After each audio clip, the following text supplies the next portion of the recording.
नमस्कार साथियों, आज रीट सर्टिफिकेट वैलिडेशन के साथ साथ रीट के बारे में डिस्कस हम करने वाले हैं। तो ये मेरे बारे में थोड़ा सा इंट्रोडक्शन है, आप देख लीजिए। और सरदमन शर्मा मेरा नाम है, अलवर राजस्थान का मैं रहने वाला हूँ। BSc mathematics, BEd, MSc mathematics मैंने किया हुआ है। मैथमेटिक्स का मैं टीचर हूँ और ये मेरी स्किल्स हैं poetry, writing, speech, study, teaching etcetera. ठीक है, चलिए शुरुआत करते हैं। क्या बढ़ेगी रीट की वैलिडिटी, क्या होगा फायदा या होगा बहुत बड़ा नुकसान, आसान भाषा में समझिए।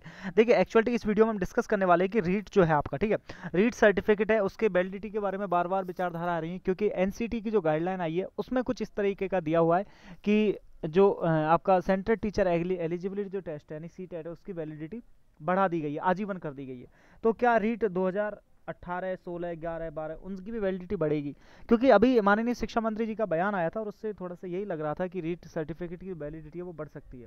तो पहले ही रीट काफ़ी जद्दोजहद में है, 5-6 बार पोस्टपोन हो चुकी है। बार बार इस तरीके की घटनाएं जब आती हैं तो थोड़ा सा जो पढ़ने वाले विद्यार्थी हैं, जो इस कॉम्पिटिशन में बैठ रहे हैं, उनके लिए मतलब प्रॉब्लम क्रिएट होती है। ठीक है, तो चलिए ज़रा समझ लेते हैं। ये मैंने आपको बता दिया कि राजस्थान सरकार की मंशा जो है, ठीक है, बता दी मैंने, रीट की वैलिडिटी बढ़ाने को लेकर सरकार सोच समझकर कोई कदम उठाएगी। ठीक है, चलिए।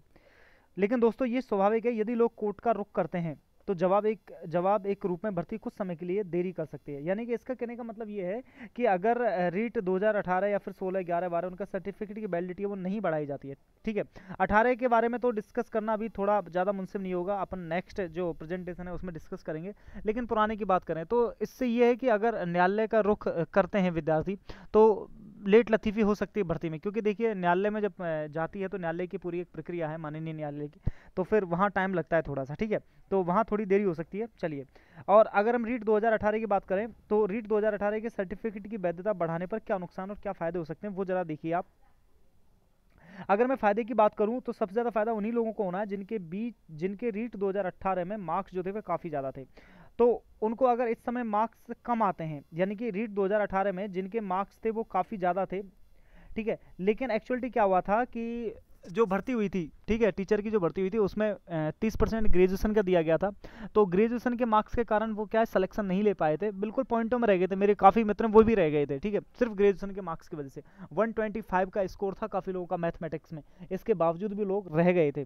तो उनको फ़ायदा ये होगा कि अगर इस बार उनके मार्क्स भी कम आते हैं, चाहे पेपर लेवल टफ हो या कोई और प्रॉब्लम हो, वीकनेस वगैरह, अगर बीमार हो जाते हैं इस वजह कोई भी रीज़न हो, तो वो पुराने सर्टिफिकेट के बेस पर ही इस बार नौकरी है वो ले सकते हैं। तो फ़ायदा तो बस एक यही होना है। ठीक है, अब बात करता हूँ मैं नुकसान की, तो नुकसान सबसे ज़्यादा तो उनको होना है भाई जो लोग बिल्कुल एक तरीके से फ्रेशर बैठ रहे हैं। अब फ्रेशर बैठ रहे हैं और पेपर का लेवल, क्योंकि देखिए इस बार क्या है, 30% से 10% कर दिया गया है। क्या कर दिया गया है, स्नातक का जो वेटेज है वो आपका, और वरीयता का आधार पहले क्या था, 70-30 था, अब क्या कर दिया, 30 से घटाकर 10 कर दिया। यानी कि ऑब्वियसली बात है कि अगर पेपर का लेवल थोड़ा सा भी टफ आता है तो जो पुराने वाले लोग थे वो क्या आ जाएंगे, 18 वाले जो बच्चे थे वो क्या आ जाएंगे, एकदम से वरीयता सूची में ऊपर स्थान पा लेंगे। और वो जो इस बार हैं जिनके अच्छे मार्क्स हैं लेकिन प्रॉब्लम क्रिएट होती है, तो उन पेपर टफ लेवल की वजह से, मेहनत अच्छी है, सब कुछ अच्छा है, लेकिन पेपर के लेवल की वजह से और वो क्या आ जाएंगे, नीचे आ जाएंगे। तो ये एक बहुत बड़ा नुकसान है, वो होने वाला है। अब दूसरा पॉइंट यहाँ पर नोट करने वाला वो ये है कि इंपॉर्टेंट जो फैक्टर वो ये है कि भाई 18 जो 2018 की वैलिडिटी की हम बार बार बात करते हैं, 2018 की वैलिडिटी बात करें, ठीक है, या फिर 11, 12, 16 की बात की जाए,